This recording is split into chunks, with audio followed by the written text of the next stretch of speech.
Buenas tardes, buenas noches, amados hermanos. Dios les bendiga. Hoy seguimos con estudios bíblicos, libro de Éxodo, hoy 21 de julio.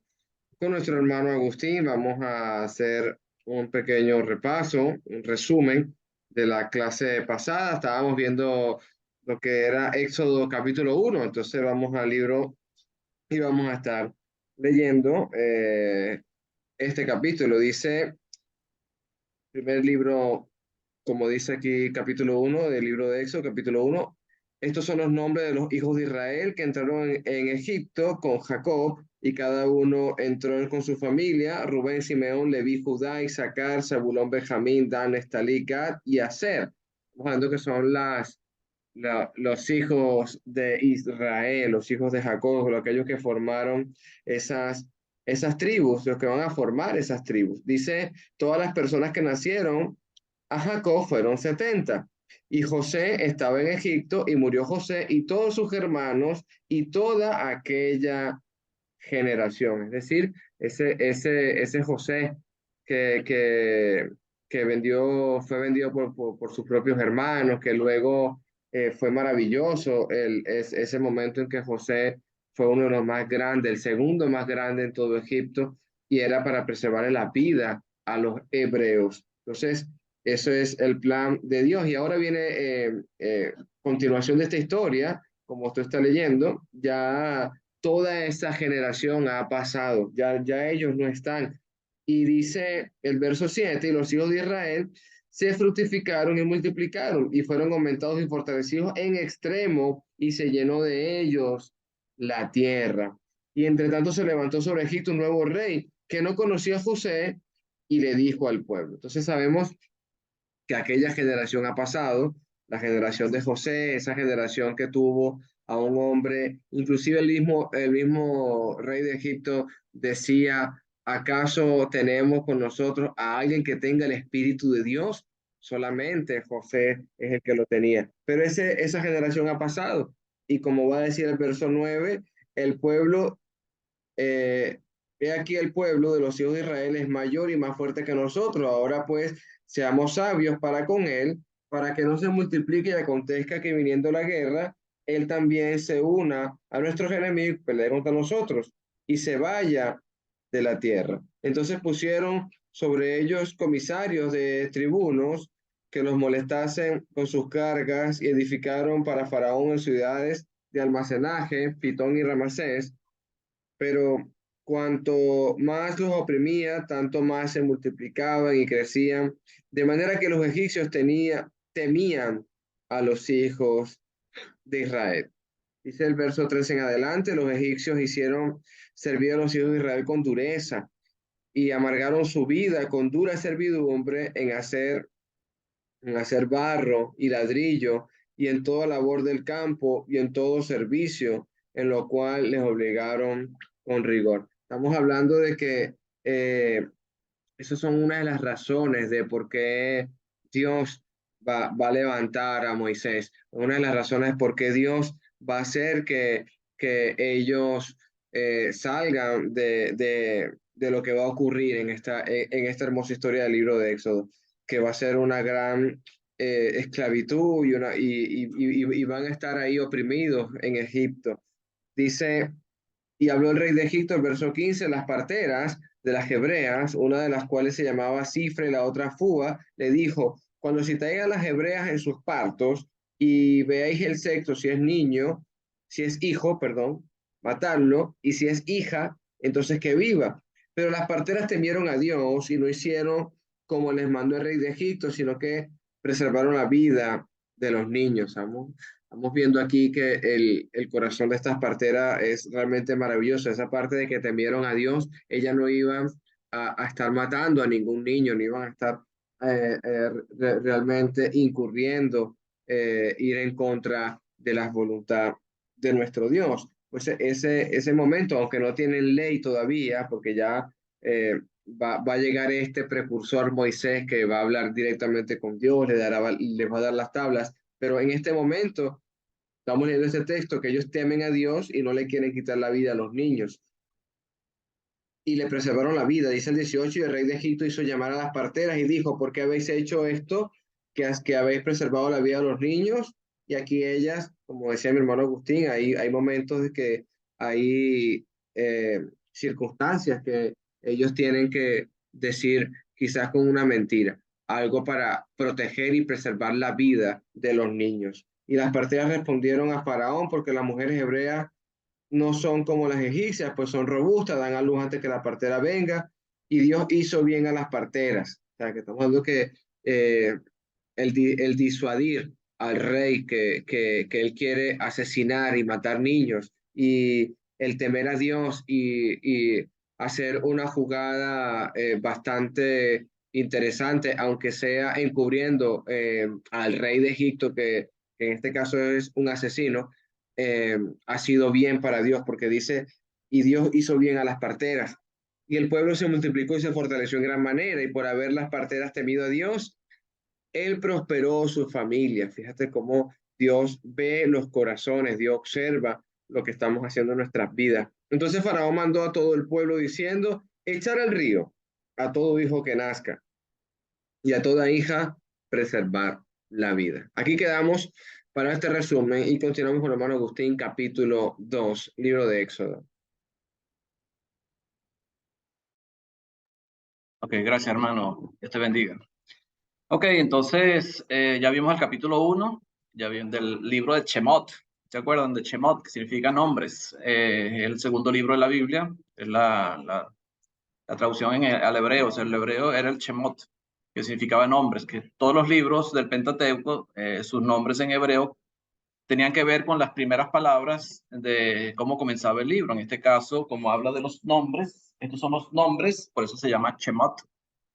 Vemos entonces cómo inicia este relato, como dijo Alejandro, del Éxodo, donde sigue o continúa la historia del pueblo de Israel, del Génesis, cuando ellos entran a Egipto, entra toda la familia de Jacob, Israel, con un número de 70 personas, 70 descendientes de Israel, o la descendencia que venía de Israel, y ya pasan 300 años, más o menos 350 años, cuando comienza nuevamente la historia del pueblo de Israel en Egipto.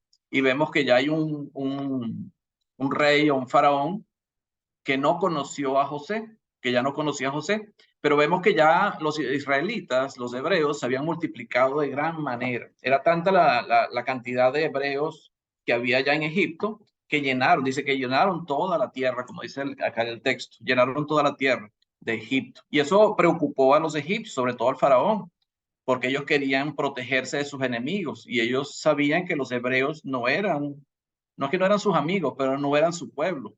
Entonces ellos se preocuparon porque si en alguna batalla, alguna guerra que tuvieran contra sus enemigos, sus vecinos enemigos, estos pudieran aliarse a los enemigos y terminarían luchando contra los mismos egipcios. Y como eran mayoría, lo más probable es que vencieran a los egipcios y terminaran yéndose. La preocupación del faraón era que terminaran yéndose de Egipto. O sea, ellos se preocupaban que los hebreos salieran de Egipto, porque los hebreos eran productivos.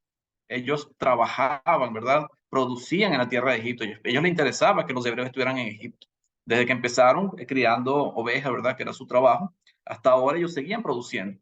Entonces lo que se le ocurrió al faraón o al rey de Egipto fue someterlos a esclavitud, a duros trabajos. Ahora, la única razón de someterlos a duros trabajos no era simplemente para que hicieran ladrillo, porque ellos construían ciudades como fue la de Pitón y la Ramesés, que fueron ciudades de almacenaje, donde ellos guardaban todos los frutos de los productos que sembraban o lo que producían, no solamente por producir, para hacer ciudades.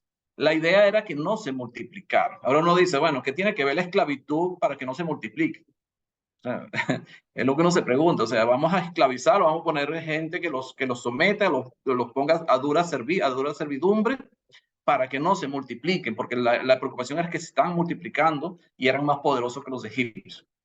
Yo imagino que una persona que trabaja todo el día, trabaja muy forzadamente, llega muy cansado a su casa y lo que se acuesta es a dormir y al otro día otra vez tiene que trabajar otra vez.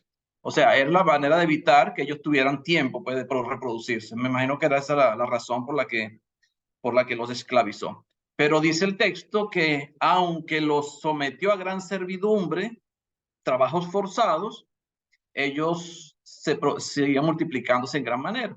Y fue cuando se le ocurrió la idea de hablar con las parteras, de las parteras que atendían los partos de los hebreos. Y las instrucciones para las parteras fueron: si nace un niño varón, lo matan, y si nace una niña, la dejan vivir, porque los que iban a la guerra eran los varones. Las mujeres no tenían tanto, no era tan peligroso el hecho de que se multiplicaran mucho, porque también ellas también tenían sus trabajos, ¿verdad?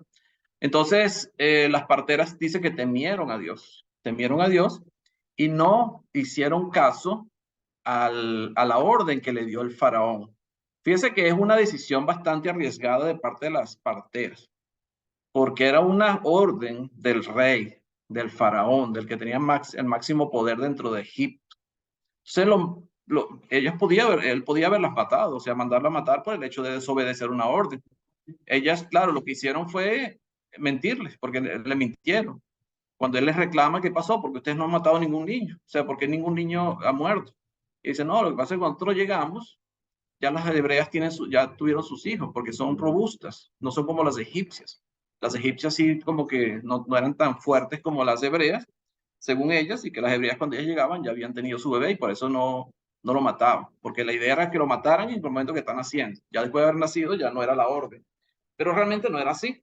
Ellas sí atendían los partos, pero no quisieron, y dice que Dios hizo bien a las parteras y las multiplicó, las multiplicó sus familias también, y les dio abundancia a las parteras por el hecho de que habían hecho eso. Y viendo el faraón que no había conseguido nada con ellas, la orden fue más estricta, fue más radical de parte del faraón. Y la orden fue que todos los niños varones tenían que morir, y tenían que ser echados en el río, en este caso el río Nilo, y tenían que morir de esa manera. Y vemos una comparación con lo mismo que pasó con Herodes cuando Jesús nació. También se le ocurrió la misma idea cuando los magos vienen y le anuncian que había nacido el rey y que iban a rendirle homenaje al rey. Él más o menos les preguntó la fecha en que la estrella había sido vista, y después él manda matar a todos los niños menores de 3 años, porque era la edad más o menos que podría tener el Mesías cuando los reyes o los magos lo visitaron. Vemos la orden tanto de este faraón como de Herodes, y vemos otras historias también en la Biblia.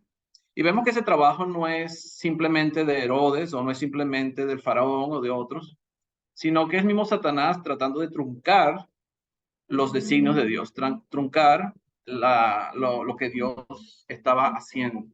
Y era la manera, pero Dios siempre utiliza las cosas que parecen contrarias o en contra de Dios para utilizarlas a su favor. Y vemos el caso de Judas, ¿verdad? En el capítulo 22 de Lucas, cuando dice que Satanás entró en Judas y él fue y vendió a Jesús. Pero era la voluntad de Dios que sucediera. Pero fíjate, Satanás pensaba que el hecho de crucificar a Jesús era derrotar a Dios. Él no entendía los planes de Dios. Dios utiliza hasta el mismo Satanás para cumplir con su voluntad. Y en este caso, todo se cumplió. Y vemos que Moisés es el mismo caso, y lo que vamos a ver ahora, cómo Moisés nace y lo que sucede con Moisés en el capítulo 2, y es muy interesante lo que pasó con Moisés, porque Moisés también tenía que cumplirse en él lo que era la orden que había decretado el faraón, que tenía que morir, tenían que lanzarlo o arrojarlo en el río Nilo. Aparentemente ellos lo tuvieron escondido, como dicen los primeros versículos, porque vieron que era un bebé hermoso, un niño hermoso, y que había promesas en ese bebé, ¿verdad? Aparentemente habían tenido revelaciones de Dios en cuanto a Moisés, y dice que lo escondieron 3 meses, porque aparentemente los egipcios o los que tenían que cumplir la orden visitaban o revisaban las casas de los hebreos para ver si había algún bebé y llevárselo y simplemente tirarlo al Nilo, al río Nilo. Voy a compartir pantalla un segundito para seguir estudiando y vamos a ver el capítulo 2 ahora. Estamos. Sí se ve, ¿verdad? Sí, hermano, sí. Ok. Vamos a vamos un momentico ya. Ok, vamos con el capítulo 2. Hoy vamos a ver el capítulo 2. Tratar de terminar el capítulo 2 hoy. Vamos a tratar de hacer un capítulo por semana. Vamos a leer el versículo 1 y 2 y vamos a comenzar capítulo 2, Éxodo, versículo 1 y 2. Un varón de la familia de Leví fue y tomó por mujer a una hija de Leví, la que concibió y dio a luz un hijo. Y viéndole que era hermoso, le tuvo escondido 3 meses. Aquí dice que un levita, ¿verdad? Fue y tomó por mujer a una hija de Leví. 2 levitas, tanto varón como hembra, se unieron en matrimonio, se casaron y tuvieron un bebé, y lo tuvieron escondido por 3 meses. Ahora, ¿quiénes eran esos levitas que tuvieron a Moisés? Si nos vamos al capítulo 6 de Éxodo. Agustín, Dime. cuando hablas hacia la izquierda no se te escucha. Ok. Voy a poner la Biblia aquí enfrente entonces para no. Sí, gracias. Okay. Dice el versículo 20 del capítulo 6. Y Amram tomó por mujer a Jocabed, su tía, la cual dio a luz a Aarón y a Moisés. Y los años de la vida de Amram fueron 137 años. Entonces vemos que el varón del que habla aquí en el capítulo 2 de Éxodo era Amram. Dice que era un varón de la familia de Leví. Sabemos que era levita, era una de las tribus de Judá, una de las tribus de Israel, que eran las que se iban a dedicar al sacerdocio. Y por eso Aarón fue el primer sumo sacerdote de la tierra o de los israelitas. Fue el primer sumo sacerdote, porque era la tribu que fue dedicada a Dios, al templo, y en este caso al tabernáculo, que estaban en el desierto. Entonces el varón era Amram, y la mujer, que también era levita, era, ¿cómo se llamaba? Jocabed. Y Jocabed era la tía de Amram. Fíjese que había un parentesco entre los dos. La esposa de Amram era tía de Amram. O sea, eso es algo que hoy en día ya no se ve, y vemos que después cuando Dios da la ley en el Éxodo, ¿verdad? Cuando el pueblo de Israel está en los 40 años vagando por el desierto, vemos que él regula estas prácticas donde se casaban familiares directos, donde ya eso no se podía hacer. Pero en este caso, él lo hizo, se casó con su tía y dice que tuvieron 2 hijos, uno fue Aarón, que era el mayor, y Moisés, que era el menor, y que fue el que ella escondió por un tiempo. Dice el punto acá, en el texto que tengo acá. El varón de la familia de Leví era Amram, que está en el capítulo 6, versículo 20, lo que vimos. Y la hija de Leví era Jocabed. Así que ambos padres de Moisés eran de la tribu sacerdotal de Leví. Por fe, los padres de Moisés le escondieron 3 meses. Por fe. ¿Por qué por fe? Aunque uno como padre, uno siempre va a cuidar a sus hijos. Eso es normal. Y cuando sabes que lo quieren matar o los van a matar por el hecho de ser varón y ser bebé, con más razón tú tratas de cuidarlo. Pero dice por la fe. Cuando uno va a Hebreos capítulo 11, que es el libro de héroes de la fe, vemos que el escritor de Hebreos dice que él fue escondido por la fe. O sea, por la fe ellos lo escondieron durante 3 meses. 11:23. Dice, por la fe, Moisés, cuando nació, fue escondido por sus padres por 3 meses porque le vieron niño hermoso y no temieron el decreto del rey. Dice, y no temieron el decreto del rey. Ahora, cuando es por la fe, es porque tiene que haber algún tipo de revelación. Ellos recibieron algún tipo de revelación, algún tipo de visión o algo que Dios les mostró para que ellos hayan cuidado al bebé. Recuerden que el pueblo de Israel ya tenía alrededor de 350 años en Egipto. Ellos habían perdido hasta su identidad como pueblo de Dios, como pueblo de Israel, como pueblo hebreo.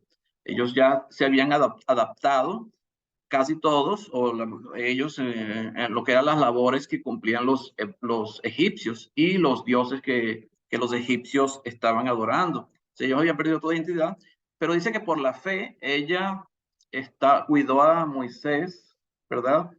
No temiendo el decreto del rey, no temiendo, o sea, no tuvo miedo. Dice que lo escondió durante 3 meses. O sea, que ella tiene que haber creído en el Dios verdadero que tenía el poder de cuidar de ese bebé, y más después lo que ella hace. Cuando vemos el versículo 3 y 8, dice, pero no pudiendo ocultarle más, capítulo 2 de Éxodo, versículo 3 al 8, dice, pero no pudiendo ocultarle más tiempo, tomó una arquilla de juncos y la calafateó con asfalto y brea, y colocó en ella al niño y lo puso en un carrizal a la orilla del río.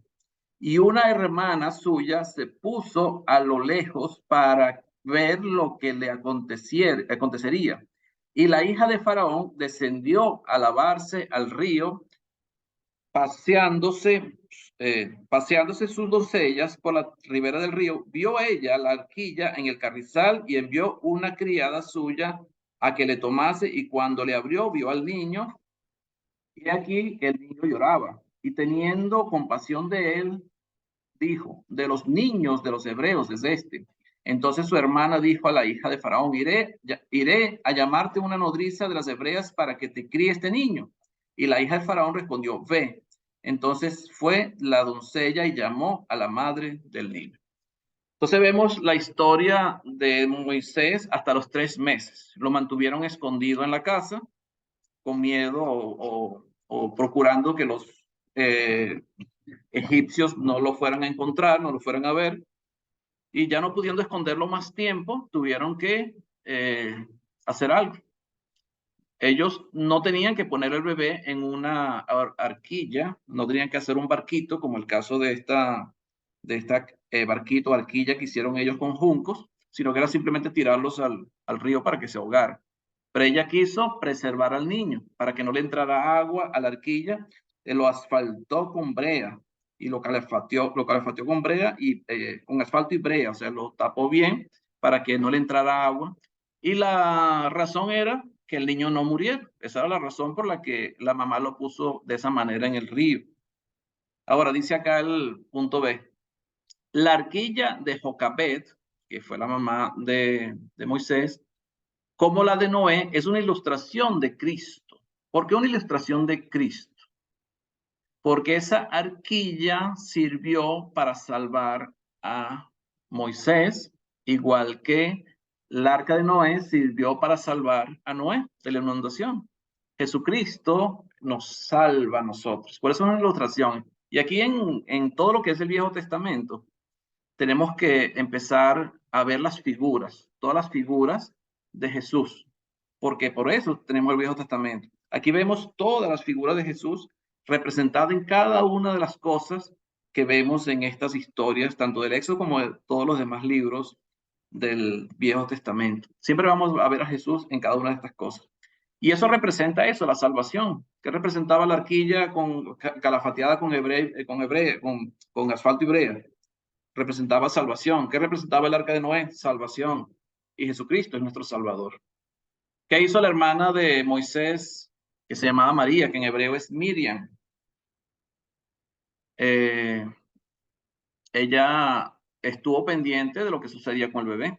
Pero fíjese que el bebé no fue simplemente puesto en el río, sino que lo pusieron junto a los carrizales, o en los carrizales. Carrizales son como unas hierbas no, es como parece un trigo, como una hierba, una mata de trigo, o matas de trigo, bastante matas de trigo, que crecen en las orillas del río. No sé si más o menos conocen es como unos juncos, exacto, como unos juncos, como unos árboles finitos, unos tronquitos finitos, que crecen a orillas del río. Y fíjese que ella los colocó ahí, donde estaban esos juncos, donde estaban esos carrizales. ¿Cuál era la razón? Para que el río no se llevara la arquilla, no se lo llevara, para que quedara ahí como atrapado entre los juncos y no se fuera. Y entonces vemos que viene a lavarse la hija del faraón. Entonces vemos muchas coincidencias en esta historia. Y vamos a leerlo acá en este texto que tenemos acá en el punto B. Por ejemplo, ¿por qué descendió a lavarse la hija del faraón precisamente en la parte del río en que flotaba la arquilla? Vemos que había alguna razón para eso. ¿Por qué en ese sitio? ¿Por qué lloró el niño en tal momento para atraer la compasión de la hija del faraón? Estaba el niño llorando cuando abrió y vio la arquilla. ¿Por qué fue aceptada la madre de Moisés como nodriza por la hija del faraón? ¿Por qué la hija no se lo llevó simplemente a su palacio para criar al niño? ¿Por qué aceptar la ayuda de un hebreo o de una hebrea para que criara al niño? Ella tenía suficientes criadas o suficientes esclavas que la podrían ayudar en la crianza del niño. Pero ¿por qué entonces la madre del niño? ¿Por qué la hija del faraón contradijo la orden dada por su padre en cuanto a los niños hebreos? Ella misma sabía la orden del padre. Y la orden del padre es que todos los niños hebreos tenían que morir, tenían que ser lanzados al río para morir. Entonces aquí vemos la mano de Dios en todas partes. Vemos la mano de Dios en todo momento, cuidando y protegiendo a Moisés. Dios tenía un propósito para Moisés. Dios tenía una razón por la que Moisés había nacido. Dios tenía una razón por la que cuidó a Moisés y lo estaba cumpliendo. Y lo estaba cumpliendo de esta manera, ayudando a Moisés a que estuviera protegido para no morir. Tenía un propósito establecido. Sabemos que fue muchos años antes de que Moisés liberara al pueblo, 80 años antes de que el pueblo saliera de Egipto, porque sabemos y entendemos por la historia que cuenta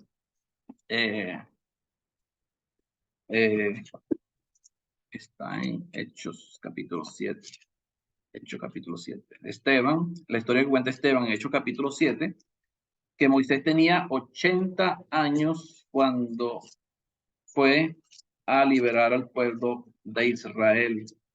Capítulo 7, en el versículo, dice primero el versículo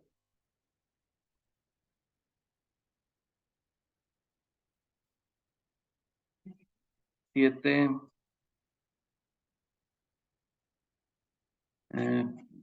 dice el versículo 21.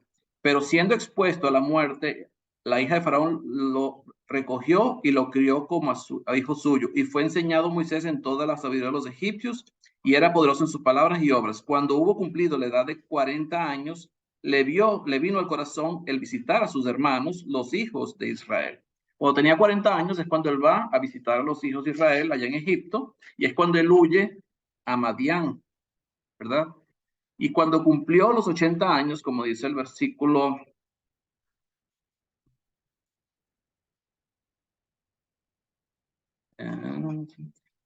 entonces Moisés mirando de versículo 30, dice, pasados 40 años, versículo 30 de Hechos, capítulo 7. Pasados 40 años, un ángel se le apareció en el desierto del monte Sinaí, en la llama de fuego de una zarza. Entonces Moisés cuando libera al pueblo de Israel, cuando él empieza o visita nuevamente a Egipto para convencer al faraón, ya él tenía 80 años de edad. O sea que esto sucede 80 años antes de que el pueblo de Israel salga de Egipto.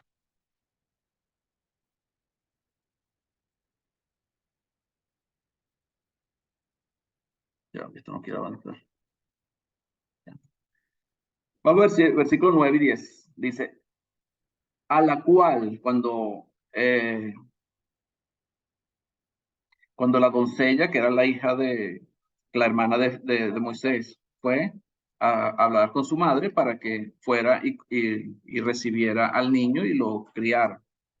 Dice el versículo 8, y la hija de Faraón respondió, ve entonces, fue la doncella y llamó a la madre del niño, a la cual dijo la hija de Faraón, lleva a este niño y críamelo, y yo te lo pagaré. Y la mujer tomó el niño y lo crió. Y cuando el niño creció, ella lo trajo a la hija de Faraón, la cual lo prohijó, y le puso por nombre Moisés, diciendo, porque de las aguas lo saqué.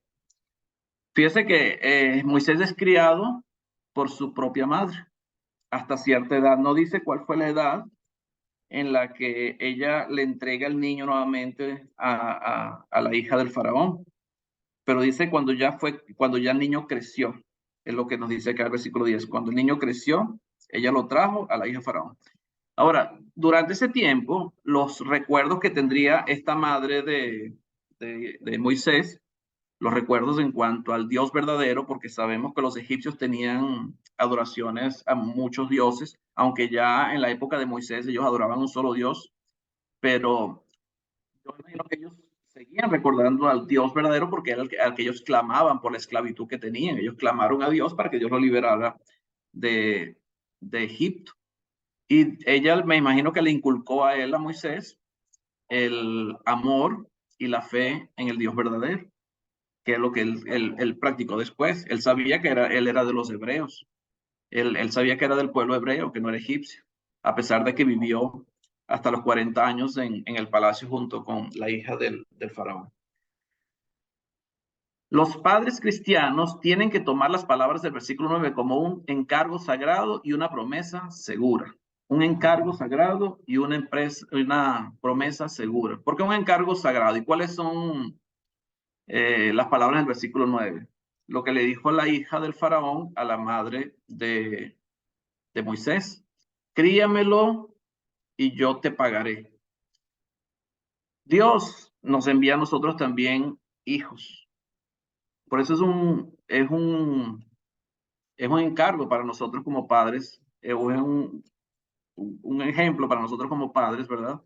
El hecho de que Dios nos da los hijos y tenemos el deber de criarlos correctamente, como dice Efesios capítulo 6, ¿verdad? Dice que criarlos en el temor del Señor, amonestándolos, ¿verdad? Pero que siempre con el temor del Señor, no irritándolos. Y tendremos que un pago. ¿Quién nos va a dar el pago? Es una promesa segura. Dios nos va a dar el pago por eso. No esperando el pago de parte de nuestros hijos, aunque uno siempre espera que los hijos sean condescendientes con sus padres y sean amorosos con sus padres y amen a sus padres. Pero eso tiene que ver mucho también con la crianza que le demos a nuestros hijos, de la manera como nosotros criamos a nuestros hijos. Por eso es importante esto que vemos acá. La mamá crió a su hijo, ¿verdad? De la manera correcta y por eso él actuó de la manera correcta, haciendo la voluntad de Dios siempre. En egipcio, el nombre Moisés fue dado por la hija del faraón. Es un nombre, se puede decir que es egipcio, ¿verdad? Viene de Egipto, ese nombre Moisés, aunque dice que porque lo sacó de las aguas. Para los judíos, el nombre hebreo Moshe es asociado homofónicamente al verbo hebreo mashah, que significa sacar, es decir, sacado del agua.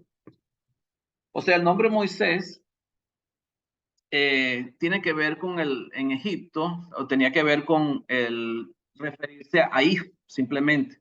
Pero Moisés, Moshe, ¿verdad? En hebreo, Moshe, sí, tenía una fonética o sonaba muy parecido a la palabra mashah, que significaba sacar, y por eso hablan de sacar del agua, Moisés. Eso es lo que estuve investigando y creo que es más o menos una razón por la que es el nombre, le dice Moisés sacar del agua, porque se parece a esa palabra en hebreo, que significa mashah, sacar, es decir, sacado del agua. El diablo fue frustrado por su propia arma, ya que Faraón, a quien estaba usando para frustrar los propósitos de Dios, fue usado por Dios para nutrir y criar a Moisés, quien sería su instrumento para confundir el poder de Satanás. Fíjese, ¿cuál era el propósito de Satanás? Destruir, acabar con el plan de Dios. Pero el mismo Faraón fue usado, ¿verdad? Para frustrar lo que el Satanás quería, porque él crió a ese hombre que después iba a ser el libertador y líder del pueblo hebreo para sacarlos a la tierra prometida, ¿verdad? Del mismo Faraón que iba a ser su enemigo. Y confundiendo también el poder que podía tener Satanás con las señales que hacían también los magos que tenía el faraón cuando se hizo las señales y todas las plagas que envió Dios a Egipto. Entonces, Dios utiliza cualquier situación para hacer su voluntad. Y la voluntad de Dios siempre se va a hacer. La voluntad de Dios nunca va a fallar. La voluntad de Dios siempre se va a cumplir, sea como sea. pero Dios siempre va a cumplir con su voluntad. Es como decía, cuando entró Jesús a Jerusalén, la entrada triunfal de Jerusalén, dice que los que creían en Jesús lo recibieron con palmas y cantaban, ¿verdad? Al Cristo, ¿verdad? Que venía montado en un burrito. Y los fariseos que decían, dile a tus seguidores que se callen. Y él decía, si estos callaran, las piedras clamarían. Era necesario que ellos clamaran, era necesario. Decía, la voluntad de Dios siempre se va a cumplir por cualquier razón, pero siempre se va a cumplir la voluntad de Dios. Y Satanás siempre trató de truncar lo que fue la voluntad de Dios, pero sin éxito en ningún momento. Hasta la muerte de Cristo. Cuando Cristo muere en la cruz, Satanás pensaba que había vencido, pero no fue así. Ese era el propósito de Dios, era la razón por la que Jesucristo había ido, y con eso se cumple, ¿verdad?, el propósito de Dios para nuestras vidas. Vamos al versículo 11 y 12. Dice así: en aquellos días sucedió que, crecido ya Moisés, salió a sus hermanos y los vio en sus duras tareas. Y observó a un egipcio que golpeaba a uno de los hebreos, sus hermanos. Entonces miró a todas partes y, viendo que no parecía nadie, mató al egipcio y lo escondió en la arena. Entonces vemos a Moisés actuando apresuradamente. Fíjese que dice que a los 40 años Moisés sale del palacio a visitar a sus hermanos. Esperó hasta tener 40 años para visitar a sus hermanos, los hebreos. Pero él sabía que eran hermanos de él sabía que era de la nación de Israel. Y ve a un egipcio maltratando a uno de sus hermanos, los hebreos, los que los obligaban a hacer duras tareas. Y viendo para todos lados que nadie lo viera, mató al egipcio. Entonces sabemos que él ya tenía 40 años, mató al egipcio, y eso fue algo imprudente de parte de Moisés. Eso, aunque Dios cumplió siempre su propósito, pero eso impulsó a Moisés a buscar una vida diferente, para formarse un carácter, para poder después liderizar a un pueblo que tenía que salir de Egipto, que no era fácil para él. Dice que el celo sobrepasó su discreción. Él no tenía que haber hecho eso. Dios, dice, usaría a Moisés para rescatar a su pueblo de los egipcios, pero aún no había llegado ese tiempo. Era necesario primero estar 40 años en el desierto aprendiendo en la escuela de Dios. O sea, fíjese que el tiempo no había llegado. A pesar de que él mató al egipcio, a lo mejor él podía haberse encontrado con todos los demás. Él puede decirle, mira, vamos a salir de Egipto, vamos a hacer una revuelta y vamos a luchar. Pero no era el momento. No era el momento todavía. No era el momento de Dios. Ya Dios había profetizado que el pueblo de Israel tenía que estar 400 años en Egipto. Génesis capítulo 15, versículo 13. Así que los hechos de Moisés se adelantaron por 40 años. O sea, adelantaron 40 años. Tuvo que pasar 40 años más en el desierto. Era necesaria más preparación a la soledad del desierto, y el pueblo necesitaba más preparación en el horno de los ladrillos. O sea, tanto Moisés necesitaba más preparación y el pueblo de Israel también necesitaba más preparación. Y tuvieron que pasar 40 años más para que Dios se le apareciera a Moisés y lo enviara a Egipto nuevamente, para que convenciera al faraón de que dejara ir a su pueblo. El Señor ordena todo según su infinita sabiduría. Para él no hay prisa, pero tampoco deja a su pueblo en aflicción ni un momento más de lo necesario. Dios sabe lo que hace. Dios siempre tiene el control de todas las situaciones, a pesar de que a nuestra vista podamos creer que las cosas no están yendo bien o que no están sucediendo de la manera más correcta. Pero Dios siempre tiene el control, aunque nosotros no lo veamos en ese momento, pero después lo vemos, o como hizo el mismo pueblo, como lo hizo el mismo Moisés. Él después vio todo el esplendor y la grandeza de Dios en todo lo que sucedió de ahí en adelante. Vamos a leer versículo 13 al 15. Si alguien quiere intervenir, lo puede hacer libremente. Yo no estoy viendo, Alejandro, yo no estoy viendo las pantallas. Si tú los puedes ver, el que levante la mano, me avisa. Si alguien levanta la mano, Sí, pueden intervenir. Sí. Ok. Vamos a leer versículo 13 al 15a, la primera parte del 15. Dice: al día siguiente salió y vio a dos hebreos que reñían. Entonces dijo al que maltrataba al otro, ¿por qué golpeas a tu prójimo? O sea, ¿cuál es la razón por la que estás maltratando a tu hermano? Porque para eso eran hermanos hebreos. Y él respondió, ¿quién te ha puesto a ti por príncipe y juez sobre nosotros? ¿Piensas matarme como mataste al egipcio? Entonces Moisés tuvo miedo y dijo, ciertamente esto ha sido descubierto. O sea, si los hebreos ya se enteraron de que yo maté al egipcio, y claro, ¿cómo no se iban a enterar si él estaba defendiendo a un hebreo que estaba siendo maltratado por el egipcio? Él lo que nunca pensó es que ellos lo iban a delatar por haber matado al egipcio. Pero entonces ahí lo están acusando, me vas a matar a mí también como mataste al egipcio. O sea, él estaba defendiéndolos del egipcio, y con todo eso lo critican por defenderlos. O sea, es una contradicción. ¿Quién te ha puesto a ti por líder de nosotros? Y vemos que ya Dios lo había escogido a él como líder del pueblo de Israel para que lo sacara de Egipto y los liderizó durante 40 años. Y son cosas que tenemos que ver. Fíjese, Moisés sale de Egipto, perdón, sale de la casa del faraón a visitar a sus hermanos a los 40 años. Pasa 40 años en casa de su suegro, en Madián, cuidando de las ovejas, 40 años. Y después cuando sale en Egipto, pasan 40 años en el desierto. Jesucristo estuvo 40 días en el desierto. Moisés estuvo 40 días en el monte Sinaí para recibir las tablas. O sea, el 40 es un número muy especial para Dios. Y vemos el 40 muy repetido muchas veces en estas historias. Dice el versículo 15a. Oyendo Faraón acerca de este hecho, procuró matar a Moisés. ¿Qué hizo Faraón?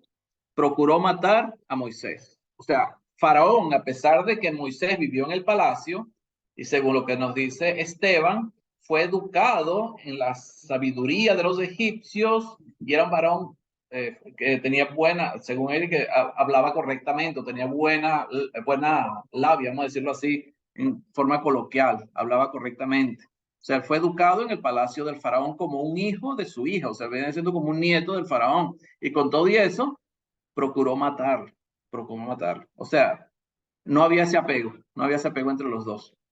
Al día siguiente salió Moisés y trató de disolver el pleito entre dos hombres hebreos, pero rechazaron su liderazgo, así como rechazarían más tarde al que es más que Moisés. Sabemos que a Jesús le pasó lo mismo.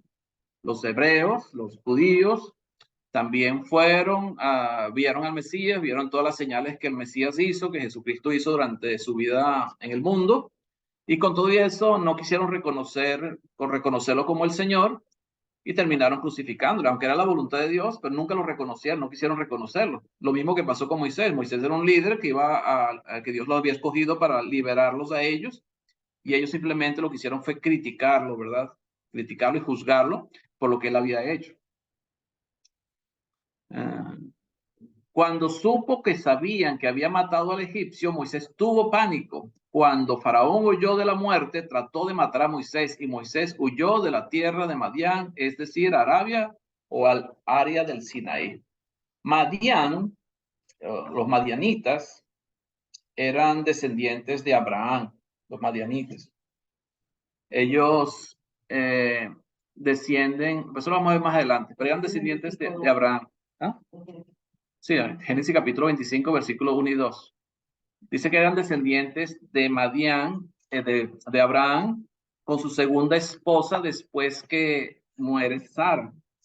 Sara muere, Abraham se vuelve a casar, vamos al capítulo 25, y tiene a un hijo que de ahí viene la descendencia de los madianitas. Dice el capítulo 25 de Génesis.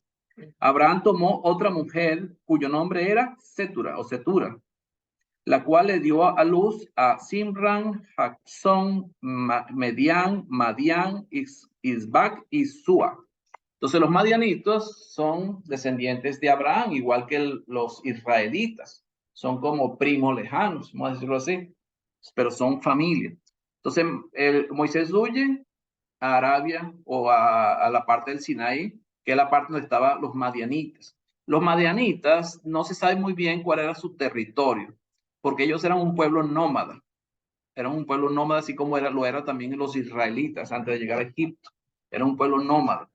Y un pueblo nómada es aquel que no tiene un lugar fijo de residencia, sino que se adaptan a los cambios climáticos. Si hay un clima mejor en otra región, ellos se mudan a esa región. ¿Por qué? Porque ellos tienen que alimentar a sus ganados y ellos tienen siempre tendencia a mudarse.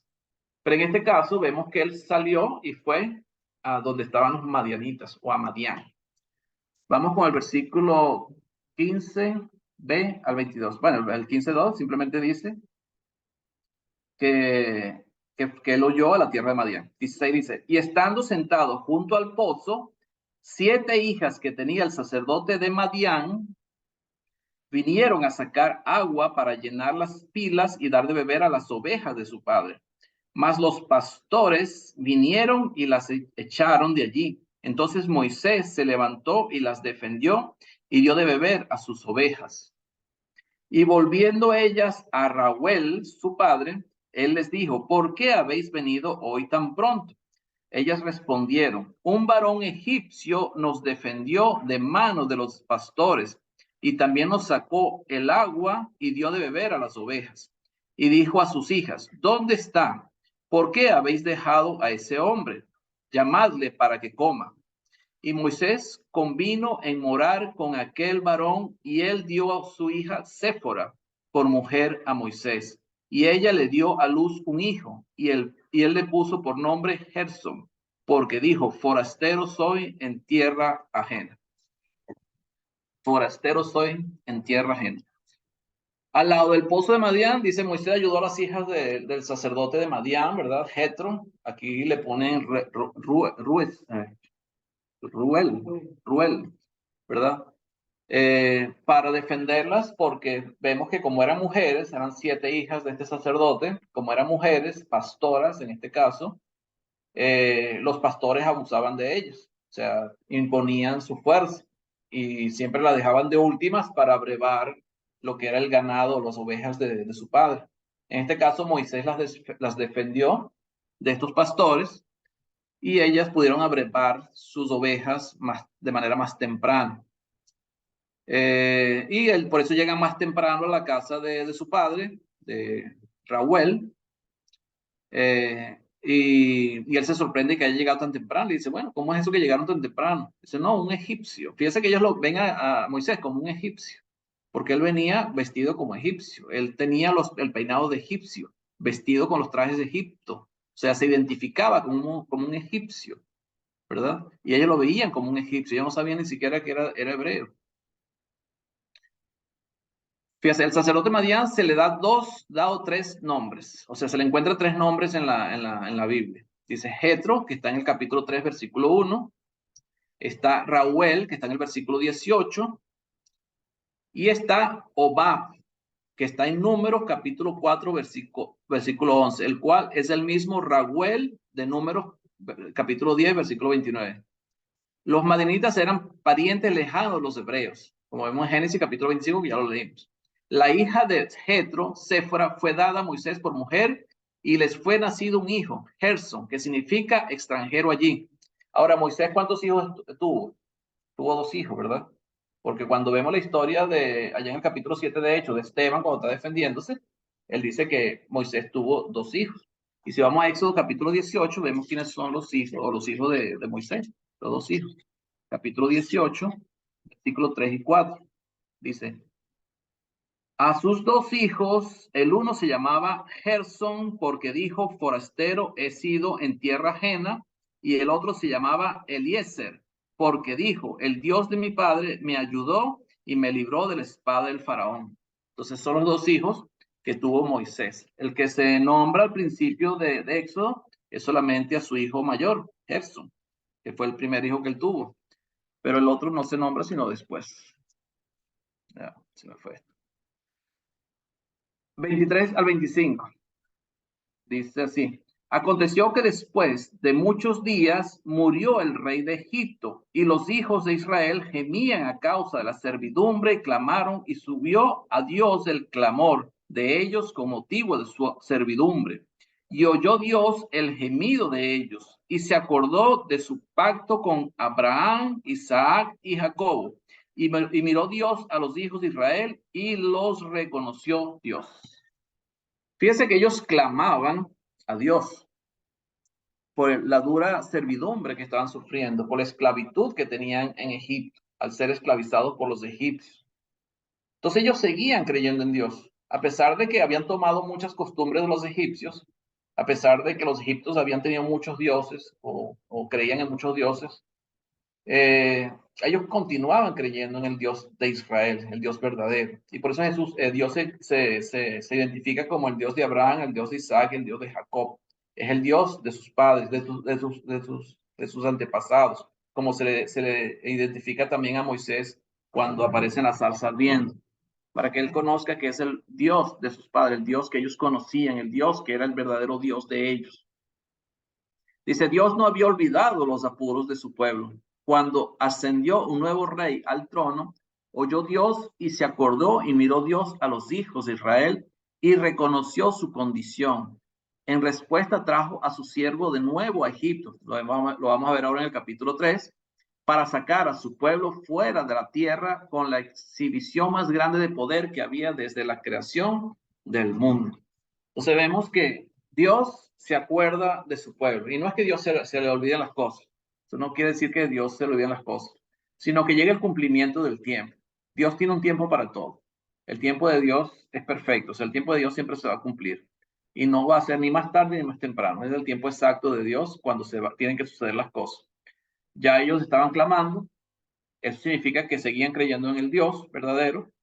Y Dios los oyó, pero tenía que pasar los 430 años, los 400 años que Dios había profetizado que iba a suceder con el pueblo de Israel, que iban a estar esclavizados en una tierra ajena durante 400 años, pero que Él los iba a librar de ahí. Y eso siempre va a suceder de esa manera. Dios siempre tiene el tiempo exacto donde va a suceder, donde va a pasar las cosas. Aquí tuvo que esperar 40 años más después que Moisés sale de Egipto para que Dios empiece su tarea de liberación del pueblo de Israel, y lo hace con las señales y los prodigios más grandes jamás vistos. Vemos que las primeras señales, que lo vamos a ver más adelante, es al pueblo de Israel, porque Moisés, cuando Dios le pide o le dice o le ordena que vaya a liberar a su pueblo, él dice: a mí no me van a creer, a mí no me van a escuchar, yo que no sé hablar, no sé qué les voy a decir, o sea, no me van a creer.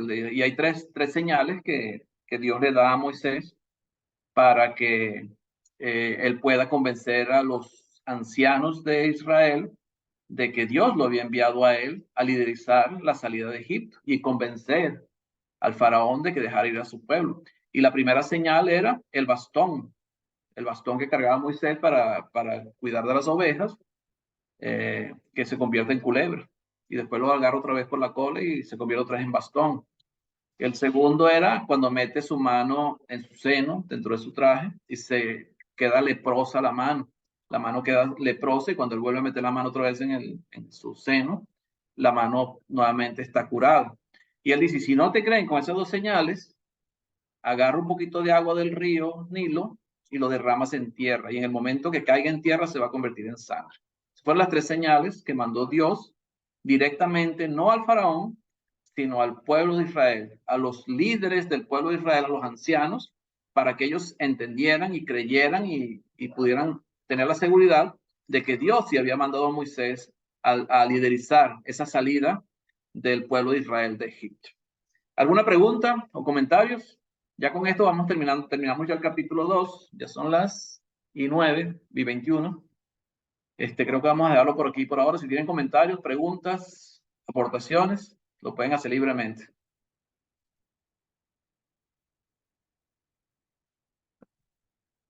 Ya la próxima semana, el próximo viernes, vamos a empezar a ver el capítulo 3, la revelación de Jehová a Moisés. Cómo Dios se revela a Moisés, cómo Dios habla con Moisés, lo que llamamos una teofanía.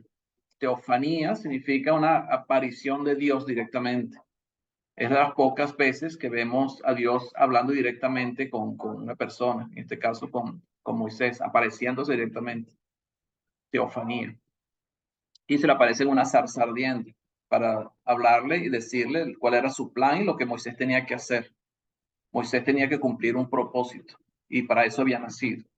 Por eso había sido cuidado y había sido reservado para que no muriera junto con los otros hebreos que murieron o los niños hebreos que murieron en ese momento, o en esos tiempos, cuando el faraón hizo el edicto o la orden para matar a todos los hebreos. ¿Preguntas, comentarios, Alejandro? Amén, varón. Sí, bueno, voy a pasar aquí, te detengo la Sí, diapositiva. sí. Bueno, damos gracias por este momento. Bueno, sí, comentarios. Eh, Me llama la atención cómo Dios encamina, cómo Dios guía a Moisés, sobre todo, y cómo despierta en su corazón ese querer ver a su familia, o bueno, ese volverse a los hebreos, por decirlo así. Estaba pensando cuando explicaba eso, de cómo se despertó en mí, pues, o en cada uno de nosotros ese momento de querer servir a Dios, ¿no? Como realmente estamos en este mundo y no puede ser todo la rutina y lo perecedero del trabajo y el hambre y vestirnos y volver a repetir lo mismo. Y también estaba pensando en cuando estaba Jesucristo en la transfiguración, ¿sabes? Estamos estudiando a Moisés y Moisés estuvo en la transfiguración, Moisés estuvo hablando con Jesucristo, Moisés y Elías conversaban acerca de la partida de Jesucristo. O sea, me estaba meditando también en ello, pensando en que cómo son los inicios de un hombre que hizo lo correcto ante los ojos de Dios y que le dio el privilegio de estar con su hijo y le dio el privilegio también de consolar y ayudar a Jesús a llegar a ir a un madero. Me parece muy de mucha enseñanza para todos nosotros. Gracias, hermanito. Amén. Gracias, hermanitos. ¿Alguien más? ¿Comentarios? Estamos estudiando libro de Éxodo. Sí. Manito Amén, Iván. hermano.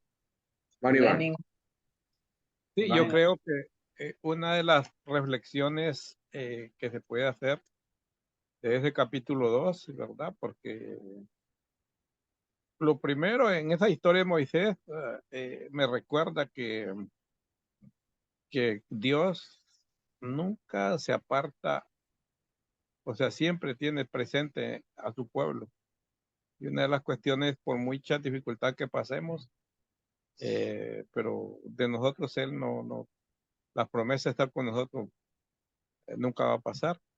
Y también hay que pensar también, el desierto significa dificultades, ¿va? Moisés y los israelitas fueron sometidos a muchas pruebas, tribulaciones, pero Dios siempre estuvo con ellos. Entonces, de repente nosotros tenemos que pasar algunas dificultades, pero ya tenemos un ejemplo adelante que con Dios siempre se triunfa, ¿va? Siempre vamos a seguir adelante. Ya vimos cómo ellos, cómo Dios lo hizo pasar por ese desierto hasta llegar a la tierra prometida y la importancia que tiene para nosotros este ejemplo, pero que a veces nosotros tenemos que aprender. Para eso hemos estudiamos el Antiguo Testamento para ver allá lo que pasa físicamente y trasladarlo al aspecto espiritual, que es lo que nosotros lo trasladamos. Muchas dificultades, por mucho, siempre nosotros tenemos que tener ese pensamiento. Dios nunca nos va a abandonar. ¿Verdad? Eso es un aliento bonito, ¿verdad? Que podemos ver. Señor les bendiga, hermano. Gracias, hermanito. Hermanito Lenín, por favor. Sí, hermano, buenas noches, bendiciones a todos. Yo solo veo, hermano, desde un punto de vista el comienzo de Moisés, como el comienzo del cristiano. Un comienzo en el cual a veces como cristianos no todos tenemos la capacidad de pararnos al frente de la congregación, tanto para dirigir una oración, como para dirigir cantos, como para dirigir un sermón. Vemos de que Moisés al principio no se sentía capaz, no sentía la motivación, no sentía ese aliento de poder predicar a un pueblo y yo lo veo casi similar a la vida de un cristiano o a mi vida o la vida de otro hermano, como cuando vamos a empezar a pararnos al frente y y empezamos a pensar un montón de cosas, si vamos a hacerlo bien, si no lo vamos a hacer bien, pero que siempre debemos ponerlo todo en las manos de Dios, hermano. Solamente es mi opinión. Amén. Sí, eso me recuerda, yo tengo ya 21 años, ¿eh? 21 años que nos bautizamos, 22 años que nos bautizamos. Y yo he escuchado no sé cuántos sermones y mensajes y estudios y todo. Y el único que se me quedó, no que voy a olvidar los demás, pero que se me quedó grabado, que nunca me olvidé, fue uno que escuché antes de ser cristiano. Y precisamente fue este de Moisés. Cuando a mí me estaban predicando, yo le decía al que me estaba predicando, no, pero es que yo no sé, no, es que yo no puedo, es que yo no, yo no soy el indicado, yo, o sea, igualito que Moisés. Y yo fui a una invitación que él me hizo en la iglesia, porque yo los fines de fin de año siempre hacían como una pequeña celebración, como para despedir el año. Y me invitaron junto con mi esposa y predicó un hermano que se llama Eduardo Mojica, y yo ni lo conocía. Y casualidad que predicó sobre ese sermón, el sermón fue sobre eso, sobre Moisés, el llamado de Moisés, cuando Dios le dice, te voy a enviar, y él dice, yo no puedo, yo no sé, no me van a creer, yo no voy a escuchar. Y yo todo lo vi, y nunca se me olvidó, porque yo lo agarré conmigo, o sea, Dios estaba hablándome a mí, porque yo decía igualito, yo decía lo mismo, yo no puedo, yo no sé, yo no soy capaz. Y así es, así era Moisés y Dios simplemente, él capacita a todas las personas. Y eso lo vamos a ver en la próxima clase. Como dice ya en Corintios, en 1 de Corintios, ¿verdad? Lo débil, lo menospreciado, escogió Dios para avergonzar a los sabios. Eso es, Dios capacita al que no tiene capacidad. Dios es el que nos capacita para poder hacer el trabajo que Dios quiere. Dios capacitó a Moisés para hacer el trabajo que él tenía que hacer. Y era un trabajo, no era fácil. No era fácil liderizar un pueblo de más de, no sé si eran más de 2 millones de personas en el Sinaí, en un desierto, donde no hay ni agua, no hay nada, pues. Entonces, ¿cuántos litros de agua nada más necesitarían ellos diarios? Solamente agua, o sea, diario. ¿Cuántas toneladas de comida necesitarían ellos diario? Entonces había que tener mucha fe para creerle a Dios que él iba a estar con él para ayudarlo en ese peregrinar durante todo ese tiempo en el desierto. Era difícil, no era fácil. Entonces él tuvo que tener una preparación y tuvo que ser instruido y tuvo que ser capacitado por Dios para hacer el trabajo que él tenía que hacer. No era fácil, no era fácil. Gracias, Agustín.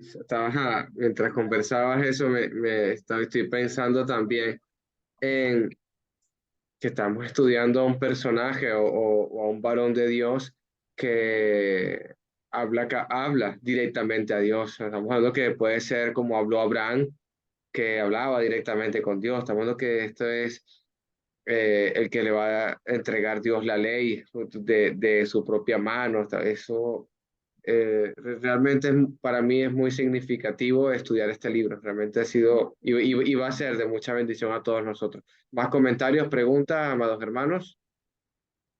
Ya estamos ya finalizando. Bueno, voy a parar aquí. Agustín, voy a detener.